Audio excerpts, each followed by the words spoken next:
All right, at 7 o'clock, I call this meeting to order. Please stand for the pledge. I pledge allegiance to the flag of the United States of America and to the republic for which it stands, one nation, under God, indivisible, with liberty and justice for all. All right, can I get a motion to approve the agenda? I'll make motion to approve the agenda. I'll second. Motion by Councilmember Henry and a second by Councilmember McKnight. Any further discussion? All those in favor say aye. Aye. Opposed, same sign. All right, motion carries. Community comment for anything that is not on the agenda, and it does not look like we are joined by any members of the community, so we can buzz right through that. Presentations and reports. JCP construction update. Mr. Lannis, what's the update? Good evening. Again, it's going to be a very short one. They're on schedule. They're still closed and routing people all over town, and so at this point here, I can tell you they're on schedule, they're on budget, and we're still a pretty healthy contingency for the city's share of the project, so that should be good. If things continue the track that they're on, we should have a little extra money against budget. And then at this point, the only other updates that I'll mention is we've made a little bit of progress on evaluating some of the trail segments that were not touched by the project. So if there's some gap sections of trail between what was actually being reconstructed and impacted on the job, and we've taken a look at those, and there's a fair amount of opportunity here to either fog seal or repair some of those trail segments that were old and aging. So we're trying to avoid 200-foot stretch of trail between brand new trail segments that go unreconstructed and fixed. So we're probably going to get to the point where both sides are new trail or they look new. So that's the one thing that's a slight difference on what was planned on the project is we found some gaps that there should be plenty of money for on the project to cover. And that's about it here. We're just anxious to try and get this one done, and it's on track. So you're saying that the contingency would go towards those trails? Yeah, it's basically some small reconstruct efforts between two segments of trail that we arguably could have put into the project. Okay. But at this point, the county pursued only trails that were basically getting blasted out of the way, and they left some segments. And we would have probably gone back and taken care of those to begin with. But at this point here, that's what construction contingencies are set up for. My only concern with that is we had banked some of the contingency for the 6th Street project, correct? So. Yeah, I can say we're probably over $500,000 in the positive on contingency on this project. Everything came in favorably against bid. That's right. Everything came in very favorably against some of the construction changes that we like to plan into a project. We're not seeing them. All the water mains done. That went pretty much exactly per plan.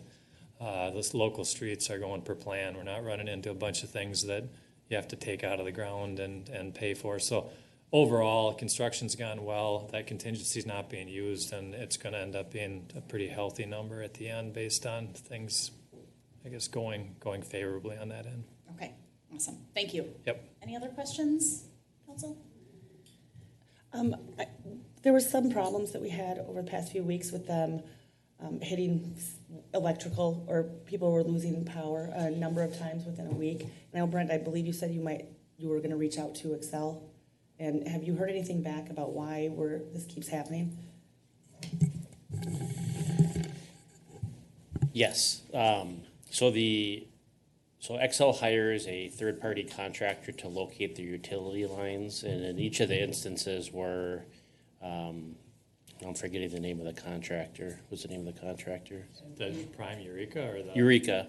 When they were digging, those lines were not marked, and so thankfully no one was injured or killed. There's a little bit of finger pointing. Excel has shared that they're not responsible. They hire a contractor to do that, and then there's also a separate call before you dig piece. So that's the story. I don't have any of the details beyond it, other than the lines weren't marked, so it wasn't a piece of irresponsibility on the city, like Eureka or the prime contractor, at least in my opinion. Now, there's probably other opinions out there. I'll defer to Dan if you have any additional information you can share with the council. No, I can only tell you that it's an issue on every single project that we deal with. Utility locators, they locate it. If it's located, the contractor hits it, which still happens. They've hit lines that have been marked. They have to pay to fix it. If it's not marked, the utility company has to pay. That's the finger pointing that happens. But I can tell you these accidents happen on so many different jobs. It's just sometimes it's careless contractors, sometimes it's an unmarked utility. Unfortunately, the residents are the ones that are saying what's going on here, and it's just a lot of construction, a lot of utilities. Okay, so would you consider them to be on fairly high alert now for this problem, since we brought it to their attention, so that we don't keep having, or hopefully not having the same problems going forward? They're on high alert by the fact that the utility company is having to pay for these fixes, and whoever didn't mark them just got railed out by their bosses, and that's what happened. And on the flip side, when the contractor hit them and they were marked, those utility company or those utility operators or the equipment operators are in a lot of trouble. We've had one that was once hit, and then they came back and they marked it and put an entire building out of gas in the middle of the winter, and then they came back and hit it again, and they were fired on the spot. And so it's one of those things where everybody's getting in trouble for this Right. stuff, and Okay. so the alertness goes up every time it happens. Okay, good, thank you. All right, moving on, we don't have any public hearings this evening. Can I get a motion to approve the consent agenda? I'll second. We have a motion by Councilmember Henry and a second by Councilmember Sayer. Any further discussion? All those in favor say aye. Aye. Opposed, same sign. All right, motion carries. Into business items, 8.1, the Fire Department, Public Services Department Space Study. Mr. Merrick. Yeah, thank you, Mayor and Council. In a moment here, I'll be welcoming Joel Denning to kind of give an overview.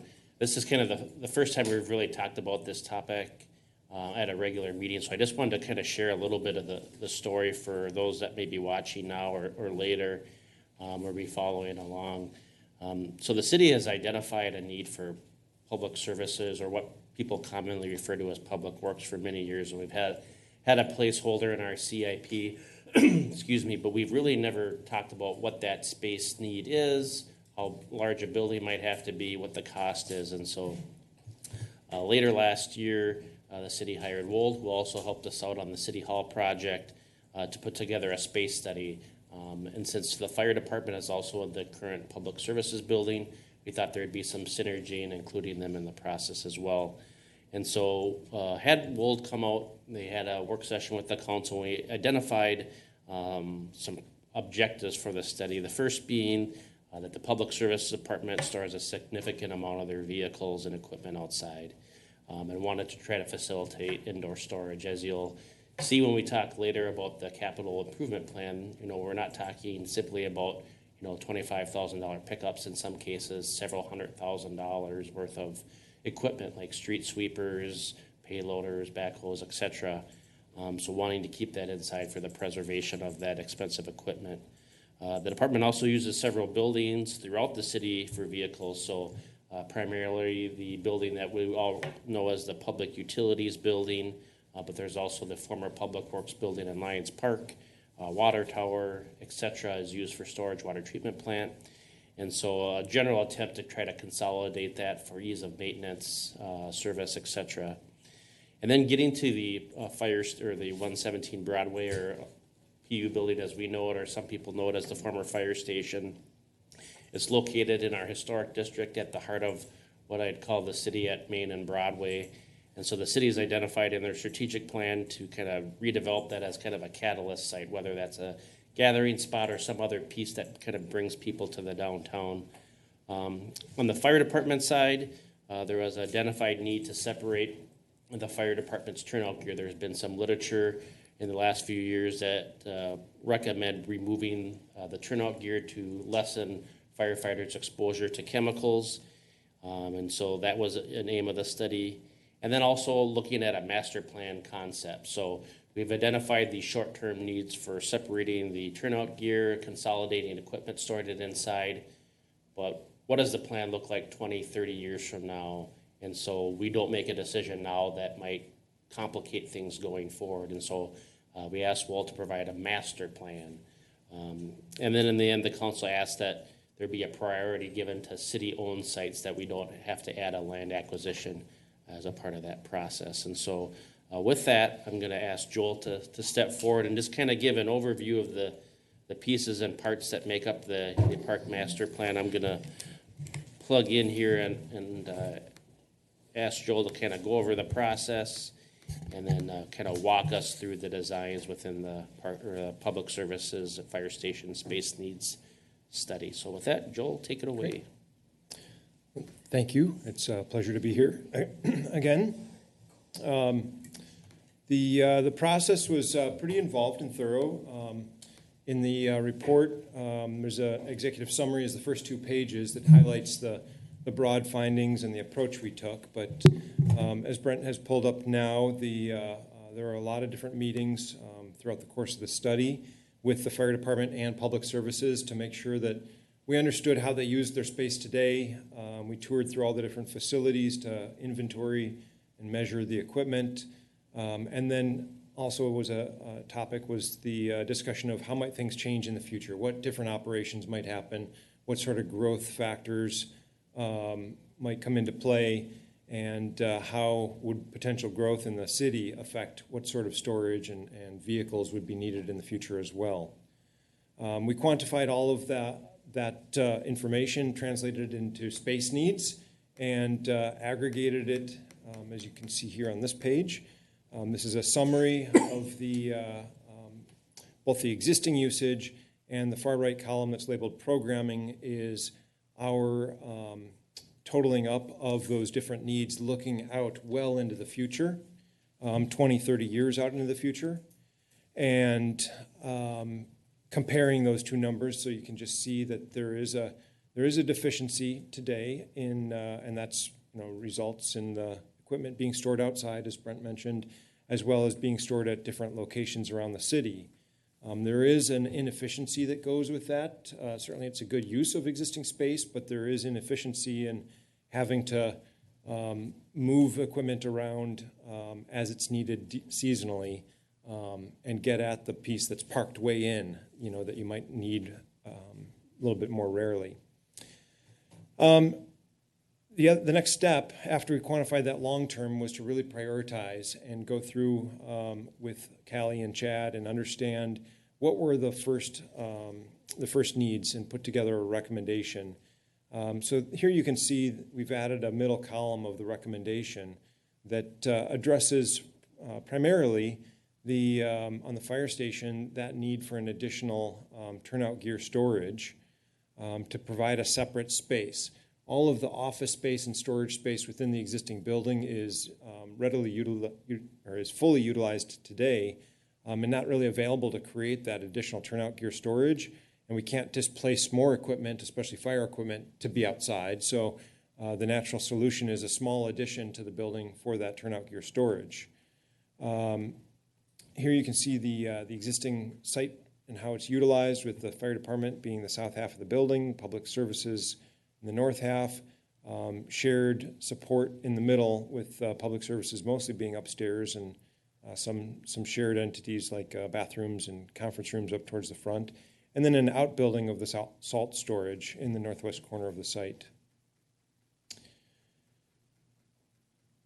Taking a look at the master plan space needs here on screen, the long term, the site does accommodate all of the space needs we identified, with a large public services garage addition at the west side of the site.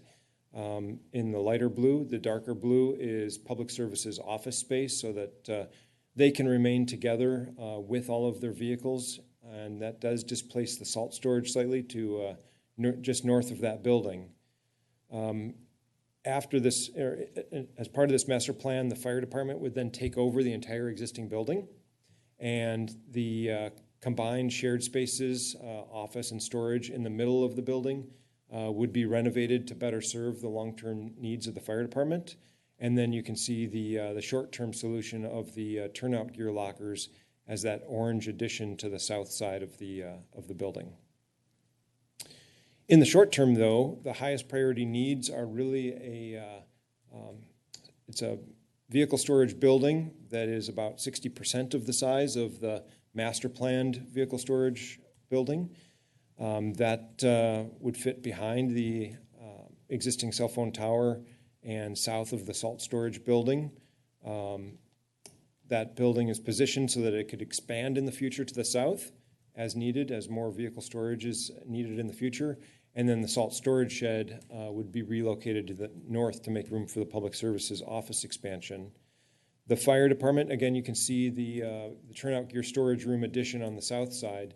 That's positioned there. We talked about a lot of different options on where it could go, but because the firefighters show up to the site and park along that south edge and the southwest corner of the site, coming in that south end, changing into turnout gear, and then deploying to the apparatus bay was really the most functional location for that addition to occur. So we broke the two short-term projects into different costs. One of them, the vehicle addition, we just have a couple of images of a recent project we did for Scott County Public Works down in Jordan to show you that we're envisioning a pre-engineered metal building tucked behind the existing 801 building. We projected costs, if it were built in about 2023, would be $2.3 million in project costs. That includes a little less than $2 million in construction costs, and then every project has miscellaneous soft costs that go along with it that are separate from the construction costs, so that we like to advise our clients to budget for those soft costs as well. The turnout gear addition, smaller project, limited scope, but it does carry all the same elements and has therefore higher mobilization costs. Ends up being 820 square feet of addition. The project cost we forecast would be $420,000 in 2023. Of that, $350,000 is construction cost. One thing I'll note is that it's highlighted in the letter. We did, based on our discussion at the workshop, we ran the costs of what building out the full master plan in 2023 would be and came up with just over $7 million. That includes not only the expansion of the vehicle storage, let me look at my notes just to make sure I'm not forgetting anything, but the public services offices expansion, the fire department hose tower addition, remodeling of that existing office and storage space into the fire department long-term needs, and then also a new salt storage building would be the structures constructed. In addition, there's over $500,000 worth of costs in the site development because we're infilling the existing stormwater pond and then having to replace not only the existing stormwater pond capacity, but all the new hard surface that we're creating with underground structures. So there's quite a bit more cost in that tearing up all of the parking and putting those underground. So I think it's a positive that the short-term needs can save $4.7 million for the city over what the long-term costs might be. Great, thank you. Questions, comments? Or a motion to accept? I was waiting if anybody else had comments. When I originally asked for the full future growth layout and the potential, just what the costs and everything would be, I guess I wasn't clear about having all the offices moved from the into the public utilities, have all their offices moved over to the public services bay, and then have all the fire department have all their offices. I figure there's plenty of office space in there and it's currently being used. I wasn't planning on for that upgrade. So when I looked at that, I was like, well, the shell alone, when I saw, what was it, $4.5 million, you get not much building for $4.5 million when it comes down to just having the smaller storage unit and the salt storage. I'm all for the build out area on the south side of the fire station. I think that'll have it'll be just fine for all the turnout gear, and it'll meet your needs there. But I was hoping that we can get the whole public services building, just the shell, without all the office space in the quote. Yep. That was mine for not being clear, totally clear with you on that. I apologize for misunderstanding. If I could just jump in, there's just understanding where you're going. It looks like it's about 1.4 million. There's 7,000 additional square feet of the vehicle storage area that'd be built, and at $200 a square foot, that's about 1.4 million in construction. So the upcharge in the project cost is like $1.8 million for that extra vehicle storage area. Okay, just for the, Yep. okay. But then you'd have Is that for just the small building? Or is that for the complete, for the full public services bay? Yeah, that's the complete public services bay. So Okay, it'd be the diagram you'd 1.7? see- Yep, but you'd have to add in that $500,000 of the site stormwater infrastructure as well. Yep, yeah, Brent mentioned that to me today as well. So, 1.7, 2.3, there's 4, and so we're at 4.5 million, basically. Yeah, Okay. That's kind of the number I was looking for. okay. All right, instead of the 7 million. Christie? When we're looking at the space program summary, we had talked last time when we're looking at Lions Park, we have existing area of 2,000 square feet and then programming of 0. We talked that we're not just gonna tear that building down, we're gonna Right. use it while we can, so I'm just wondering why that number is not shown in the programming number. We're showing that it would not be used by public services. The building would not be removed from service, but we're not counting on it in the short term for storage for public services in the program. Okay, can you remind me, Chad, what is up there? I'm sorry, in the long term is what I meant to say, in the I long knew term. what you meant, yeah. Street sweeper, all of the sandbags. We Okay, have like maybe 100,000 sandbags up there, okay. just in case. So that stuff isn't gonna move out of, the street sweeper might, but sandbags, things like that are okay to be stored up there still? Yes. Okay. Yes. So when I'm looking at the full build-out plan, well, and even before that, because it doesn't, the marsh area doesn't work for it, but I'm getting a little bit concerned about parking.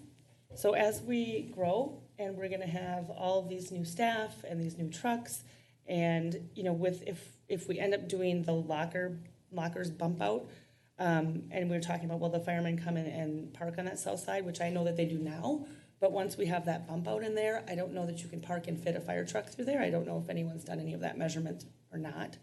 You can, once the bump out is in there? We did do that measurement. Okay, so if the bumped out lockers is what it's called on the plan, you can get a fire truck and a car parked there and get that through? I believe so. There's always the option of driving around the north side as well, Okay. as they're returning back. Sure. So when like I said, we're looking at all of these, this new space for these new vehicles, which have to be driven by new staff. So what are we gonna do for parking as we move on? We're landlocked as of right now. Brent, do you have any ideas, or have you talked about that? Yeah, I would say a couple of things. So one, we could always try to talk to neighboring property owners, and we're scheduling a closed session to talk about a possible offer on an adjacent property. I would say, though, that when we get into design development, which would be the next phase, when you say, okay, we're ready to do this, that we make accommodations for parking, and that might be changing some curb lines, et cetera. What the council's doing tonight, which is saying, this is in general, we accept that these are our space needs, and this is a budget amount. But I think that's a really fair point to say, when we get to design development, we want you to really concentrate and hone in on parking and movement within the site to make sure that we're not causing unintended consequences for safety, et cetera. So we can really narrow in on that. It's a good point. Okay, thanks. My only other question, and this is a little bit odd from what we've been talking about, but when we're looking at the locker space, is there any way to move that inside that building? Because if the fire station is going to be taking over the building as a whole during a total build-out, does it make sense to move and use the outside wall and build in and up? Is there any cost savings to that, or is retrofitting something that is just? There certainly would be, if there were extra space inside the fire department apparatus bay, there would be cost savings to build it out inside. But I think the fire department is short of space today inside of their vehicle storage area. And so taking more space away, it would take one entire drive lane away. So 25% of the vehicle storage area would go away to accommodate that. Chief Trimboy, you look like you might have something to say. Yeah, and that explanation is great, but yeah, if you have something else. I agree with that. There wouldn't be enough space currently right now to put that space inside of it. I mean, down the road, if we eventually got the other side, then that would be the case. But, that's far down the road, so.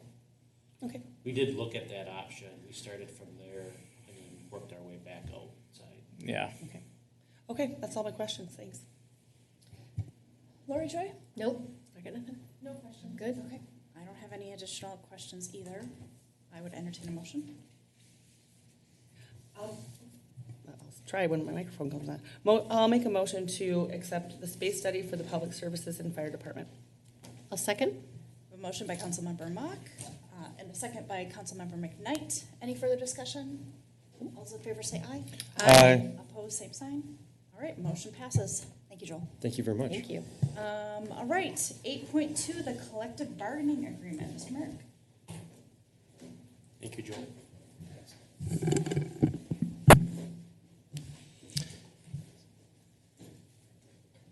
All right. Thank you, Mayor and Council. So happy to present a agreement between our local collective bargaining agreement, ASME Local 2789-3. Chad Shell, Public Services Director, joined me in representing the city during our negotiation sessions. So the city has a collective bargaining unit with both employees in public services, administration, and building inspections. And typically, we negotiate salary, insurance, and other employee-related matters, hours off, paid time off, catastrophic sick bank, etc. The existing agreement runs for 2 years and will end this December 31st. So the proposed agreement runs from January 1st of 2022 to December 31st of 23. Some major, or what I'd call the primary agreement provisions that are different than what you'd see from year in and year out on the contract is a change in public services department hours. So from April 16th through October 15th, their schedule would be from 7 a.m. to 4:30 p.m. and then 7 a.m. to 11 a.m. on Friday. And then back to what you'd recognize as a traditional schedule from October 16th through April 15th from 7 a.m. to 3:30 p.m. One of the things that was changed in consideration of that, we had been paying out overtime for any time hours worked over 8 hours in one day. So because of this schedule, we negotiated that employees be paid overtime for any hours worked over 40 hours per week, which is what I would offer as a more traditional overtime calculation. Seasonal differential pay, so this is the period primarily for public services employees when they work between the hours of 12 a.m. and 7 a.m., primarily snow removal. We had been paying them $2 additional. This is a $4 additional. And really what I'd call kind of the graveyard shift for snow plowing, so a really critical time to make sure that we have folks out there. The on-call pay increase is commensurate with the overall pay increase, so that's 3%. So the on-calls, we always have somebody on call 24 hours a day, 7 days a week to handle emergencies, and so there's an additional pay for that. One of the things that I was really excited about that kind of both sides agreed to is, and I think we've always kind of done it as needed, but now it's scheduled, is quarterly management and union meetings, but basically it's a meeting to see how we're doing. There's not always an occasion to kind of check in, and so this is basically a scheduled relationship check-in. How are things going on your side?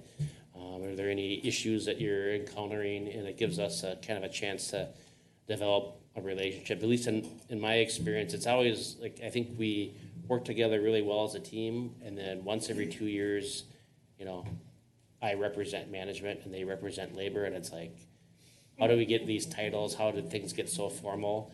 And so I think both sides are looking forward to kind of breaking down those barriers. And then, as with any union agreement, probably the biggest piece is the suggested pay increase, looking at 3% for both 2022 and 2023. We did a financial analysis of kind of the whole contract, with a year-over-year impact of just under $15,000 in year one and just over $15,000 in year two. Had the agreement reviewed by the city's personnel attorney, George Hoff. The union has reviewed and accepted or approved the agreement. So in your packet, you have a red line copy and then the final copy. So happy to answer any questions that you may have. Questions, comments? Very clear. My only questions are for the management meetings, which you're right, it sounds so formal. You will be meeting with whoever wants to meet with you, the union reps? Correct. It's kind of an open invitation. Okay, cool. And then who were the folks who were negotiating on the union side? Brent Mikolajczyk, Eric Madigan, and Kathy Elke. Okay, so I just wanted to, either I didn't have a clear line of sight to how the sausage was made, but this seemed to be a really smooth process. You guys came to us with the preliminary agreement that we went through in closed session a little while back, and it was ratified, so it seems like it went rather smoothly. So props to everybody on both sides of the table who helped negotiate this. With that, I will make a motion to adopt the 2022-23 collective bargaining agreement with ASFE Local 2789-3. I'll second. We have a motion by Mayor Johnson and a second by Councilmember Sarah. Any further discussion? All those in favor say aye. Aye. Opposed, same sign. All right, motion carries. Moving on to the second portion of that.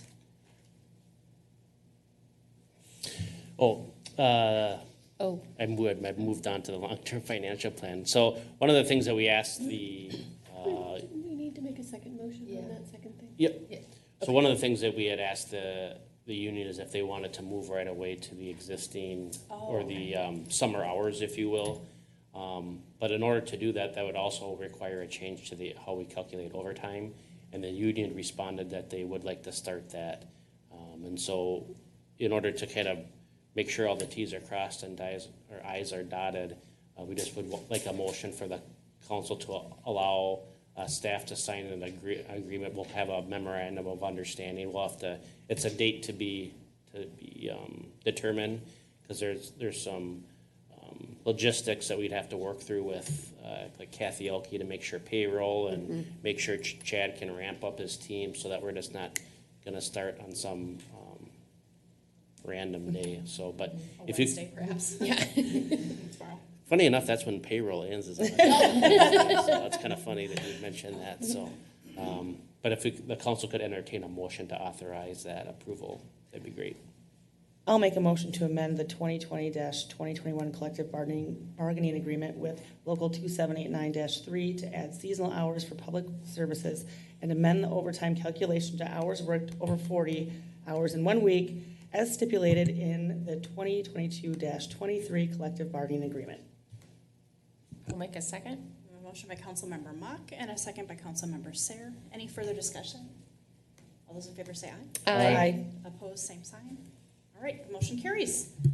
Okay, now the long-term financial plan and CIP review. Thank you, Mayor and Council. I was so excited to talk about the long-term financial We were plan. excited too. So excited. Super excited.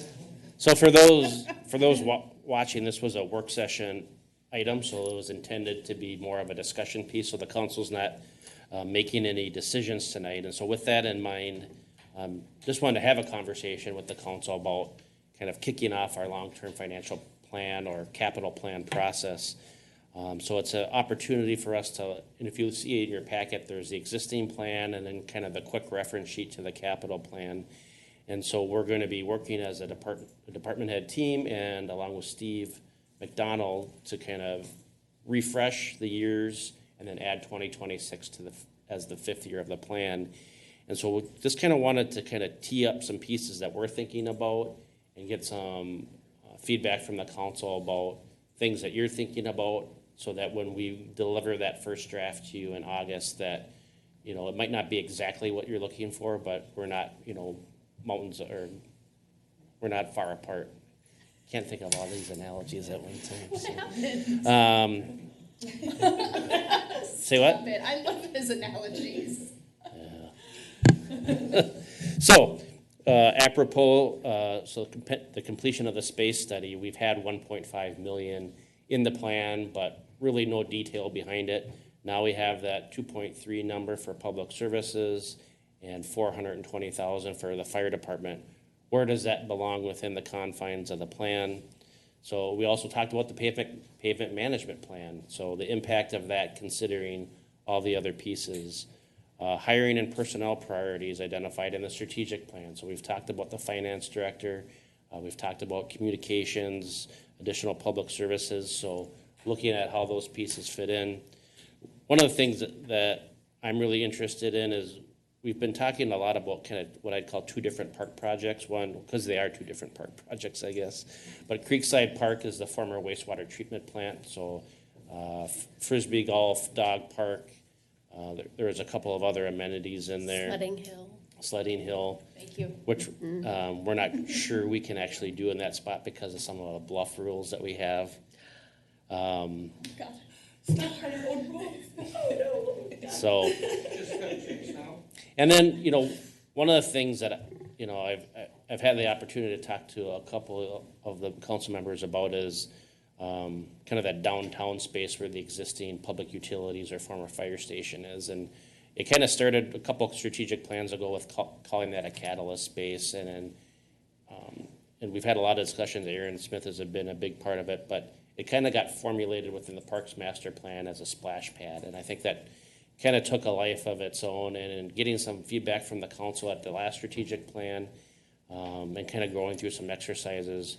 Aaron's started talking with Bolton and make kind of the original kind of designer of it, and kind of changing the face of it and making it less of a splash pad and more of a community space. Now that doesn't mean pro or con you should do it in a certain year at a certain time, or if at all, but I think that splash pad, in quotes, design was a departure from the original intent of the council. So something that Aaron's working on, and I think as a part of this process, we want to show you, at least to kind of give you a full picture of looking at both of those areas and having you tell us what the priority is or what tweaks you want us to make in both of those areas.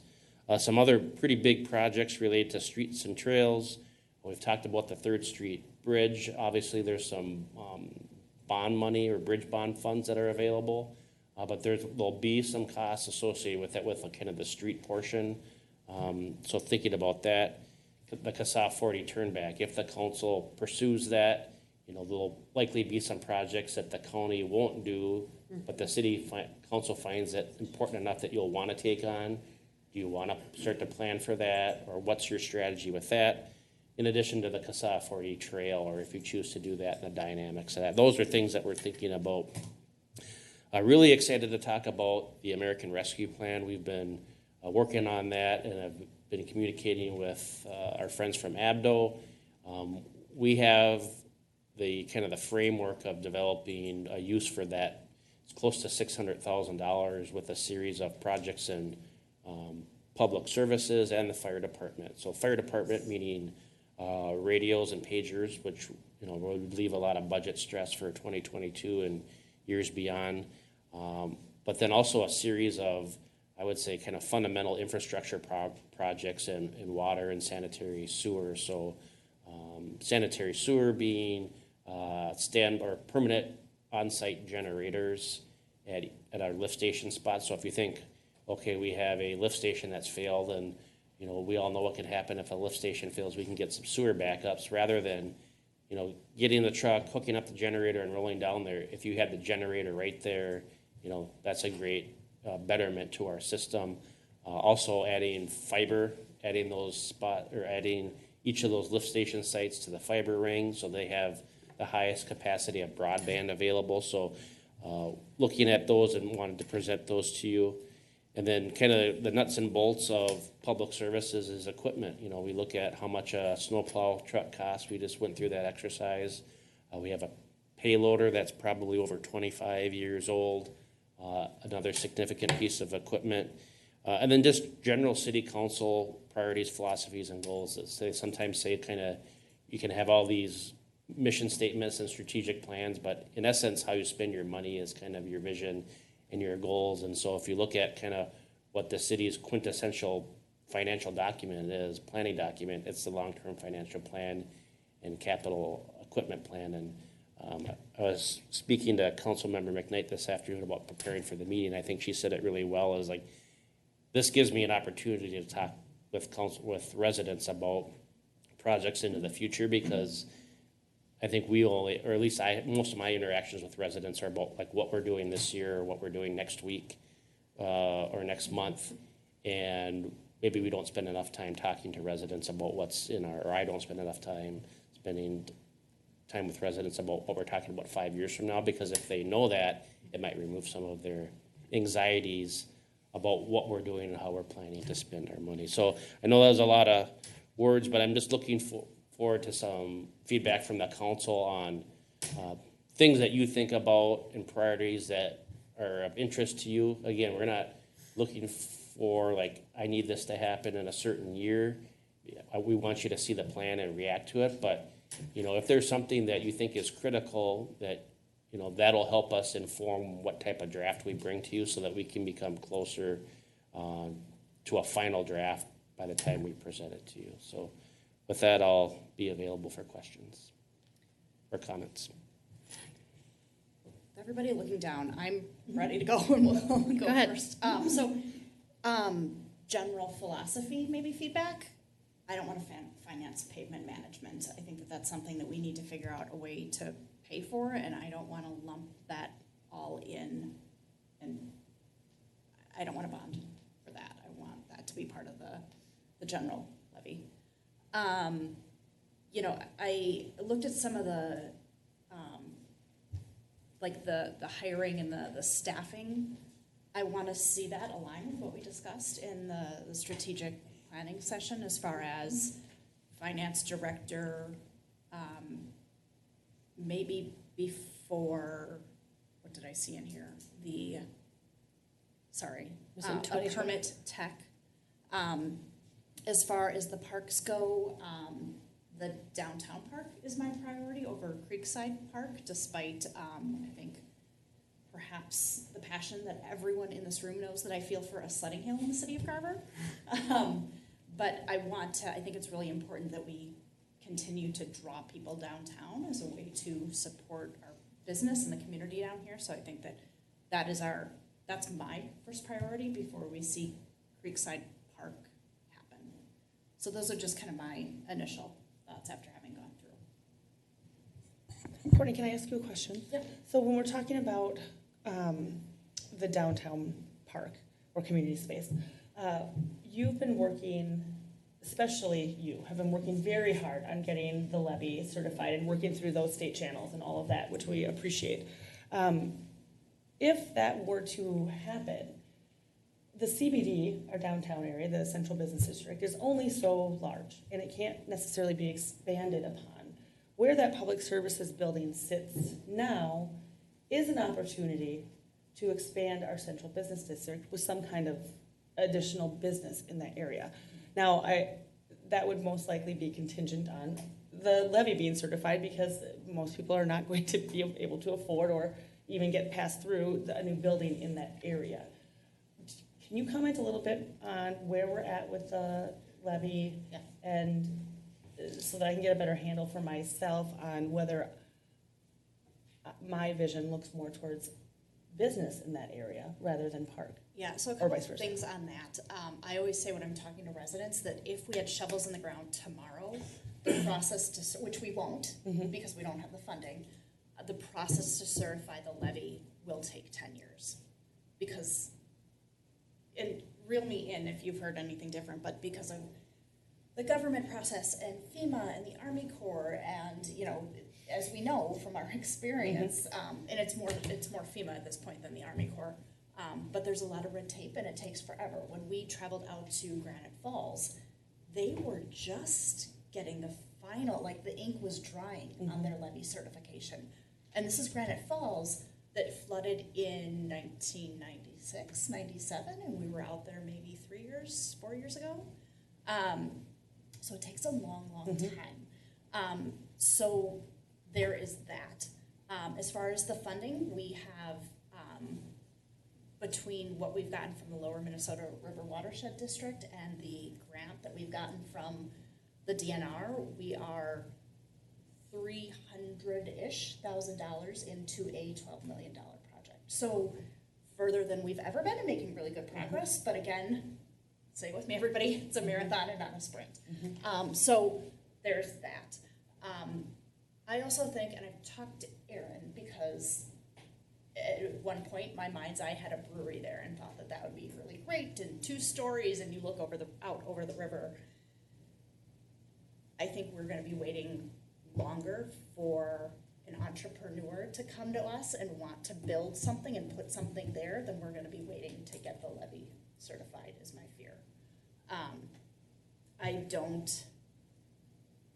don't know that that would happen. I would imagine that somebody would have approached the city already if they were interested in putting something in that place. I also, you know, feel pretty strongly about wanting to respect the work of the park board, and that was something that I think we had to agree on and sign off on, was putting a park in that location. So that's just, Nope, yes, thank that's you. my Yeah, 10 cents. no, I appreciate that, thank you. A couple of responses then to what you said. I think that we're not going to have someone come looking for it because it hasn't been offered either. It hasn't been up for sale. I mean, no one's going to come down and offer something that they don't realize is a possibility either. I absolutely respect what the Parks Commission has put together as well, understanding that things morph and change, and their focus is truly the parks, and we look at everything from a big round perspective as well. If we look at going with the downtown space, I do like the idea of having something that is a little bit more community-based rather than just child-based, being a splash pad. I love the idea of a splash pad. I'm not married to it being there. I think that having a community gathering space there, especially that we have the church by the river there and the gardens in the back and things like that, and the fact that it is on our downtown main drag and would be accessible then to more than just maybe youth or parents of youth, I think sounds like a good idea to me. Like I said, I like the splash pad. To me, it's just maybe not the right location for it. I can move past looking at the CBD as that might be an extension if the rest of the council feels on the same page with Courtney that it's too far out to fathom. Yeah, I just want to probably just reel us in a little bit to focus more on the long-term financial plan. Right, but if what I need then to move forward is to say the levy project is going to be too far out. We're not willing to wait to see what could go down at that end, and we're going to go forward with this community park idea instead, and which is in the plan right now. But for me, because I see the businesses down here on a daily basis, so I just envision something else for a moment, and I just want to make sure that we look at it, and if it's not something that we're willing to wait on for 10 or 15 years or 5 years or 3 or who knows what it might be, because if you can't look in that crystal ball, that I just like to hear that from the rest of the council, that isn't something that they're willing to look at, or it is something they're willing to look at. So I can comment on that. I am more willing to look at something that's a gathering place that could be short-term. I know we're talking long-term finance, but could we ever undo it? So looking at, we've had things down here for decades, historic district. Is there something that we can just utilize the space as a green space. You know, whether it just be, you know, 10, 20 years, and then, you know, if we see in the long term that things are in our favor for a levy, that then yes, that CBD is so small, then there is still the opportunity to make it something else. I just don't know enough on, like, if we commit to whatever it might be, you know, are we able to dig up a sidewalk and repurpose it, you know, into something different? Or could we just do a really, really small splash pad that someday allows us some flexibility? This just feels so permanent for not knowing what other opportunities could be there when there's just not that much city blocks to have in the future. That's just what I have a hard time with, is like making something permanent where, yeah. That, So, I'd really love to direct us a little bit back more towards the long-term financial plan. You know, I worry that, and by long-term, guys, we're talking 5 years here, so we're not necessarily talking yeah. So I guess 15 I'm or not 20 so years. like It where makes we're me gonna nervous to spend the say money something. in the next 5 years, but if we spend money on But that's what we're discussing right now. Is where we're when gonna if we money. spend the money on a building or splash pad on, you know, the everything, are we how committed are we to it? Could we ever say, well, we're gonna scrape out, you know, what we did? But also, like, or as we're talking about the splash pad and this being a park, let's remember that that's park done money and not long-term financial plan.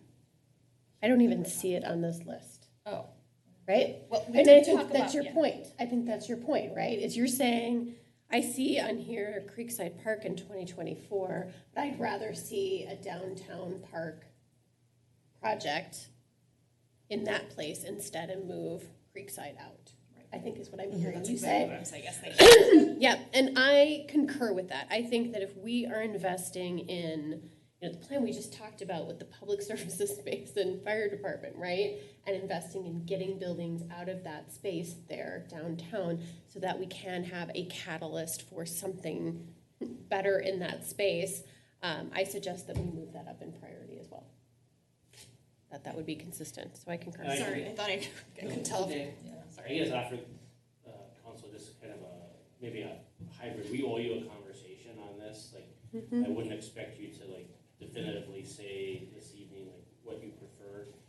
Aaron is infinitely more creative than I am. No way. I'm sure. I'm sure. I've never been to Trader Joe's. Oh my goodness. That's a sign of creativity. Or It the has yellow nothing barn. to do with it. That's the most creative thing I could say. Oh my gosh. Okay. But Aaron and Jonathan Nelson with Bolton and Mink have been kind of talking about this, basically this thread that the council's having, and I think, you know, that old saying, a picture's worth 1,000 words.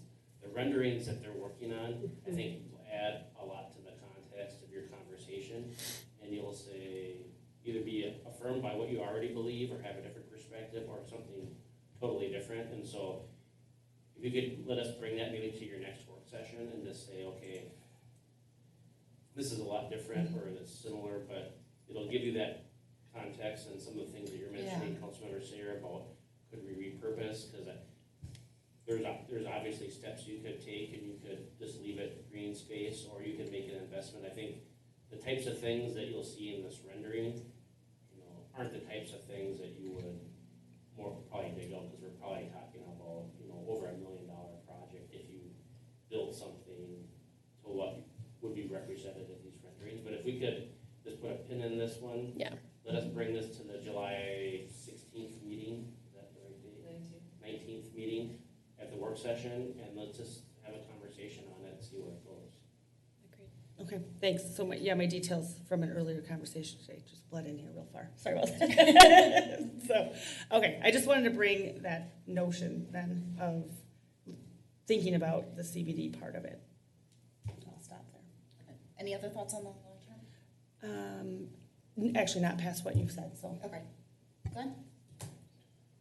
I don't want to get into the weeds, but I prefer the Creekside Park development myself. It's a long-term one. But I actually would like to see the pavement management plan not being bonded, Courtney. I think that that's a priority to make sure that everybody has nice streets to drive on. And that goes a long way with what I hear about how bad the streets are and how good the streets are. So that's a priority with me. As far as the American Rescue Plan, it's one-time money. Well, no, it's second-time money. But I'm sure we'll find a use for it. The other priority I have is with the planning, with hiring a financial person for the city. That's my priorities. And I'd like to see that absolutely in long-term financial plan. That's it. Thank you. Lori? No. No. Go ahead. I don't have anything additional. Oh, Mr. Merrick. If I can just make one clarification, so you'll see the pavement management plan, that the $100,000 draft plan. Thank you. Option C? In the long-term financial plan, that doesn't necessarily mean it's being bonded, we just put that in there because it's a big number. Yeah. So that you can see the sensitivity to the overall budget, and what it does to the tax rate. It's just And a number, right? Correct. And I understand that it's never been thought of as going out for bonding, but I just want to make sure that's pretty clear because I feel pretty strongly about that. So. Joy? Yeah. So, I love that we've put together this sort of detail. This really helps me see the vision of the next couple of years and what we need. I also think it's really helpful to have it all categorized into the different funds because it comes from different places, right? And it just helps us reiterate where the money is coming from and what's impacting taxes versus water rates, right? And I appreciate that as we're looking at the American Rescue Plan, we can kind of look through this list and go, what can we tick off, right? And that's fantastic that we've got a plan and we've got areas to use that money, so that's great. So I think the priorities in here are good. I do concur with Courtney, though, about the Creekside Park versus a downtown park. I'd like to see downtown be a little bit more prioritized, and I'm super excited about having a discussion about that. The other thing, as we think about long-term plans, I know there's a lot of dollars in these columns here, but I have to believe that, especially Chad in public services, there are things and decisions that we're making on a regular basis that take costs out of our budget as well. Like, we make a good decision, and I'm gonna totally make up something here, but let's say we're gonna buy a generator on this list, and we're gonna take out a rental cost, that we've been paying instead. And so this comes in, but this goes out. And they might not be huge dollars, but I feel like we're doing some of those things, and it would be great to document them as well. And even if they're future savings, right, that we're planning in just because of some of the things that we're doing in the projects we're working on. Right, I can track that. That would be great. Mhm. That's my answer. Did you have something else? I saw you nodding. Okay. All right. Shoot. Lost it. All right. Did you get what you need from us on that? Okay. All right. Do you want to do city manager communications update? Yeah, well, I have Chad up here, asked Chad to give a kind of a overview of the last well repair that we did and then a upcoming well repair that we're planning for. So Chad? So as you all know, well one went down, I believe it was Tuesday, June 8th. It's to stop pumping water. Early in the morning, we got the alarm for it. So we had the utility staff check into it. We figured it was an electrical issue. And then I simultaneously called the well contractor, and it was diagnosed as a bad pump. So what we noticed is that we weren't able to keep up with getting enough water to the water treatment plant, and then we couldn't pump it to the towers. So we had it diagnosed as a bad pump.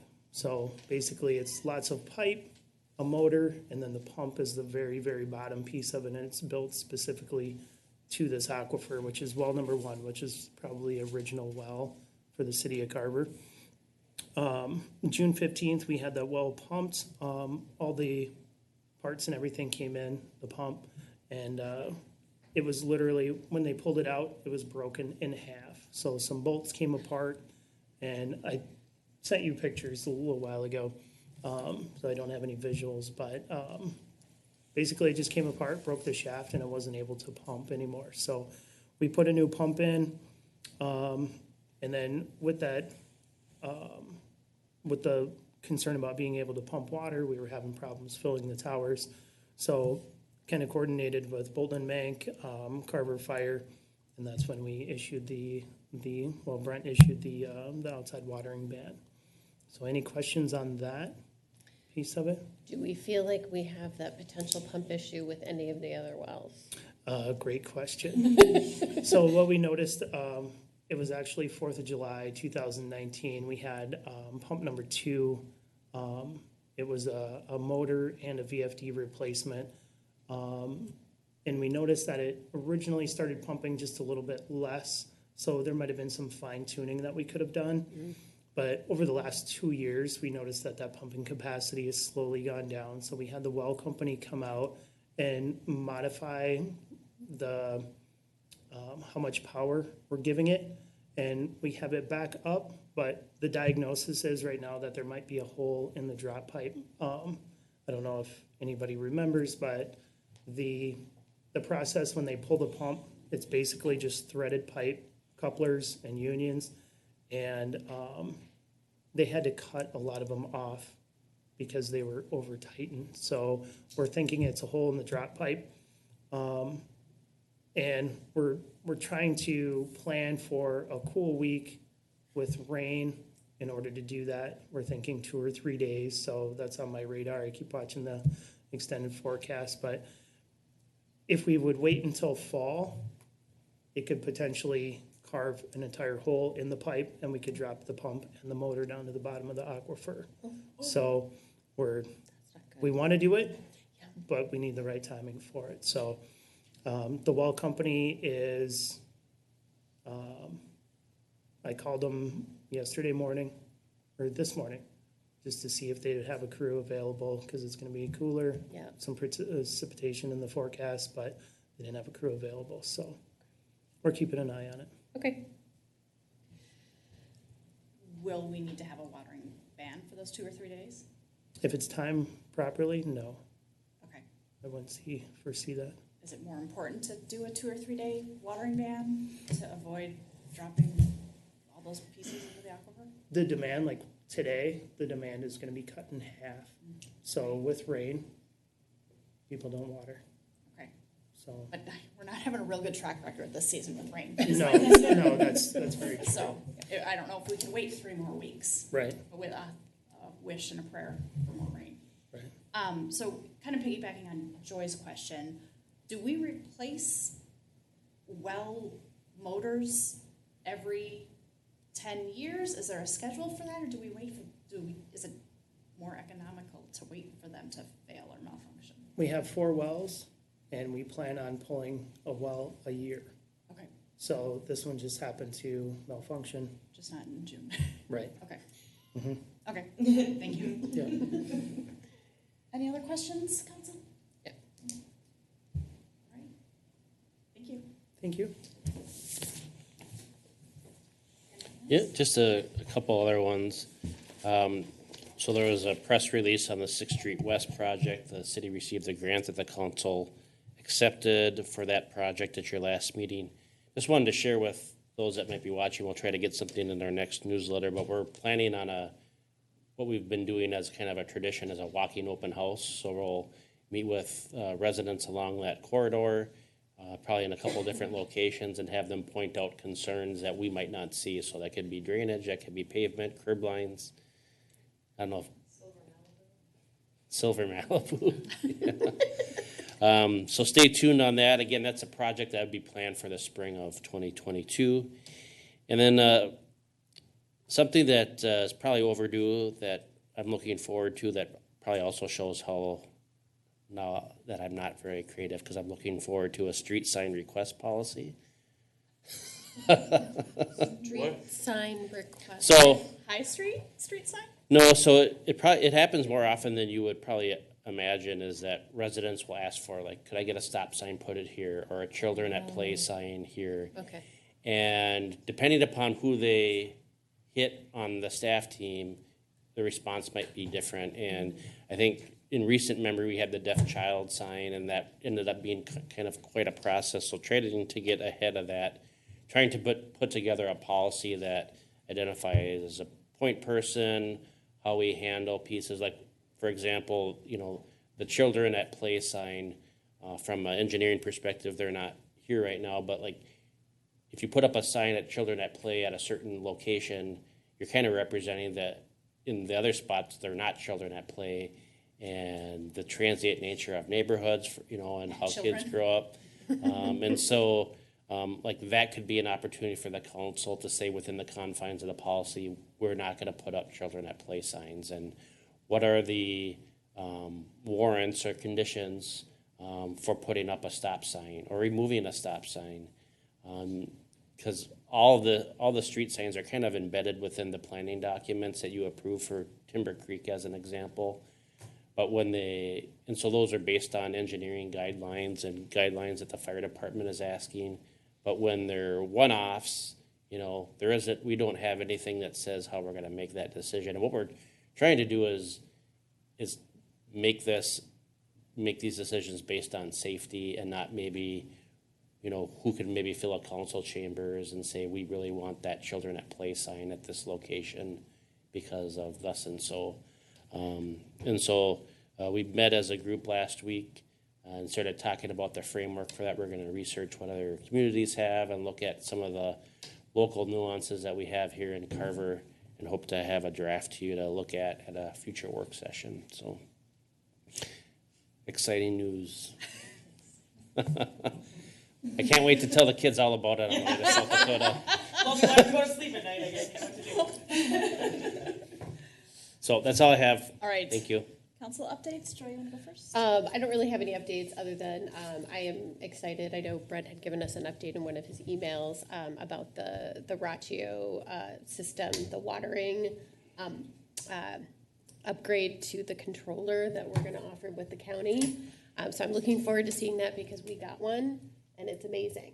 So, I have a 20-plus-year-old house. I don't have any smart anything when it comes to watering other than my husband turning it on and off, and we have to change it when there's a month with 31 days. We got to change it because it's not going to go to odd even.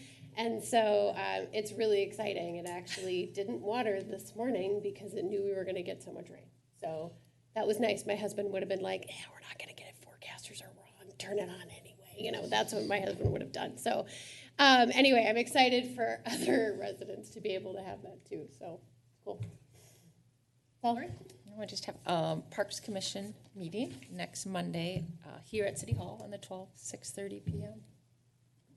Chrissy?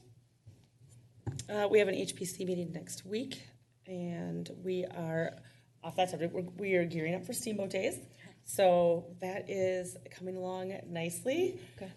We have a new website, so it's carversteamboatdays.info. It used to be .org, so if you look up .org, it will be old information, which we're still trying to find. Unfortunately, Greg had that locked down, and I can't figure out how to get to it.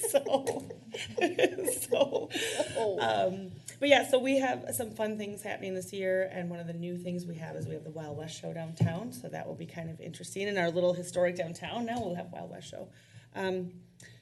Let's see, the bands are Friday night, we have Pop Rocks, and then we have Saturday, we have Ragtown opening, and then we have fireworks at dusk as usual, and then Johnny Holmes is Saturday night. So if you want any more information, go to the website now. It's up and running. That's all I have. Thanks. No planning commission meeting this month. What? Okay, that was last month. We're having a meeting next week. I was just informed. And just a question for Chad is, who's responsible for cutting down growth around speed signs, stop signs, city signs? Talk to me. Please. Other than that, got nothing. Okay. A few things for me. I think at our last meeting, I talked about the Lights On program. I connected with the individual of that group. So say it's a little dark out now. Say any one of us gets pulled over tonight on our way home because one of our headlights is out.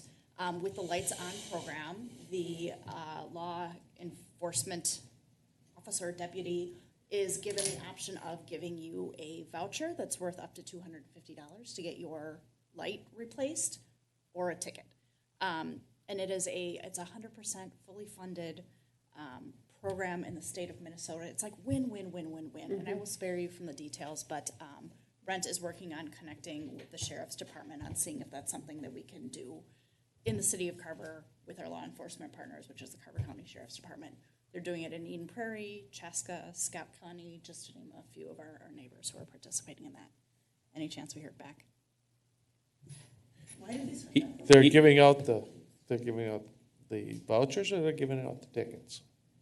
The voucher, well, it's up to the officer's discretion as to what they do. He's on vacation, so I wouldn't Oh. expect to hear from him until next week. Got it, okay, thank you. Courtney, when you say fully funded, who's funding that one?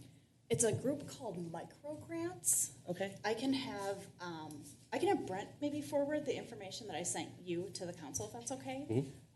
It's a really cool program. So there are other states that are doing it that they have to kind of raise their own funds, but in Minnesota, this Micro Grants group It's funded. has Okay. funded everything, and it's, some of those halogen light bulbs can be a little bit more expensive, or if there's a wiring issue, that's why it's such a kind of a hefty voucher. But they also have repair shop partners, so they say, here you go, Christy, here's your voucher, as well as here's your list of, half a dozen or more shops that are participating in this program. You have up to 2 weeks to get this. This voucher is good for 2 weeks Okay. to get your light bulb taken care of. Okay.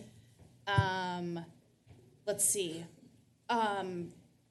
Tonight, during our consent agenda, we effectively ended our local peacetime emergency in the city of Carver, which is great, and I am so thrilled to be putting the whole COVID, social distancing chapter behind us.